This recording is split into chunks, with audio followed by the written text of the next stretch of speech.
On a différentes choses, différentes matières qui arrivent à un moment donné justement comme ça en sac. Donc là, pour le coup, il y a 0 tri dedans pour fabriquer l'isolant. Donc sur les matières, on est, je répète, sur une base coton à 45%. Et si votre pantalon ou t-shirt s'offrait une seconde jeunesse et devenait l'isolant du toit de votre maison? C'est le pari de cette entreprise landaise, offrir une nouvelle chance à nos vêtements en fin de vie. Mais comment cette matière première abondante, à la qualité très variable, peut-elle se transformer en matériaux isolants de haute qualité? C'est le pari technologique et économique de cette entreprise. Créer une nouvelle filière à partir de textiles recyclés, récupérés auprès d'associations ou points de collecte en Aquitaine.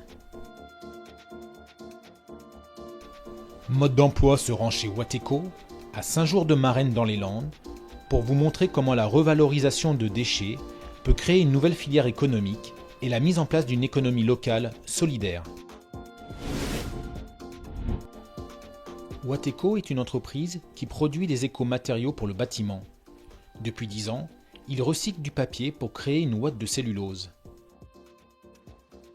Un papier récupéré dans un rayon de 150 km autour du site. Un succès qui a interpellé certains de leurs fournisseurs associatifs, mais sur une autre problématique, les vêtements. Les enjeux sont importants. Sur 200 000 tonnes de vêtements jetés en France, près de la moitié n'est pas revalorisé. Il a fallu mettre en place un process de fabrication innovant pour rendre propres les vêtements, c'est-à-dire enlever braguettes, zips et autres badges ou matériel ajouté. Il n'y a pas vraiment de solution adaptée, donc il a fallu mettre en place un process qui soit très particulier sur le traitement de tous ces déchets. Et on est en pleine phase de lancement de cette nouvelle solution industrielle pour, à partir d'un matériau qui est normalement un déchet, fabriquer un isolant que vous allez pouvoir retrouver dans vos maisons. Un investissement de 2 millions d'euros, pris en charge à la hauteur de 450 000 euros par la région. L'idée était de mécaniser ce process auparavant effectué à la main et en Asie. On a mis en place un cahier des charges très précis sur les matières pour faire un isolant. Donc on va passer cette matière directement dans 2 machines qui vont couper en morceaux. Donc on appelle ça des coupeuses. Ensuite, on va alimenter une zone de machine où on a des aimants et une première machine donc, qui vont enlever les métaux et une première machine avec des pointes. On appelle ça une machine d'effilochage qui a 45 000 pointes qui va commencer à enlever fil par fil les matières et à retirer également une partie des métaux, des plastiques et par gravité avec des systèmes de criblage et de poussée d'air qui va faire tomber les déchets et renvoyer la fibre vers une deuxième machine qui va reproduire ce process. Le process il se fait sur 5 tambours. On a un premier tambour à la base avec 45 000 pointes et on termine avec un dernier tambour à 95 000 pointes qui permet vraiment d'affiner complètement la qualité de la fibre. Aujourd'hui, 1000 tonnes sont traitées ici pour un chiffre d'affaires d'1 million d'euros. Une alternative naturelle par rapport aux isolants habituels, comme la laine de verre, qui consomme beaucoup d'énergie pour être fabriquée. Quand les vêtements arrivent, une première sélection est faite.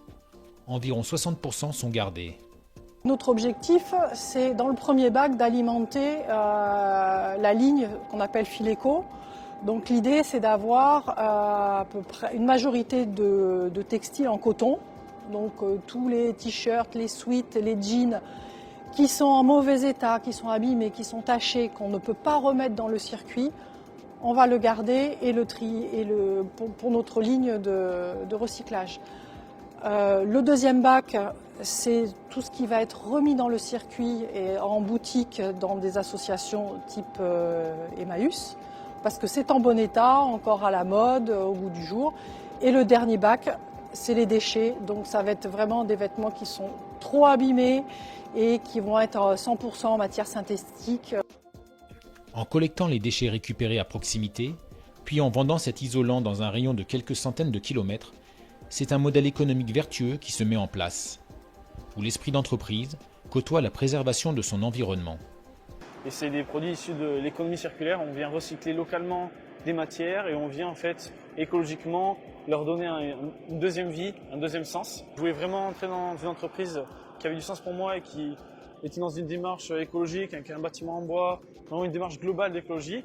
Après, ça reste de l'industrie, donc forcément c'est de la production, mais on voit qu'avec cette industrie-là, on peut arriver à faire quelque chose de mieux. Et s'il y avait plus d'industrie comme ça, forcément demain, on consommerait moins, on aurait une meilleure démarche globale, on serait un peu mieux inscrit dans la transition énergétique et écologique.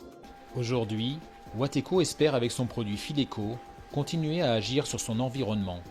Donc nous travaillons à l'heure actuelle sur une première solution qui est l'isolant, mais on travaille aussi sur la vision à 2 ans, à 3 ans, de réaliser ce type de fil avec différents industriels et différentes structures de metteurs en marché de textile pour qu'on arrive à un moment à recréer des emplois sur le territoire et refaire des collections de textiles sur le territoire.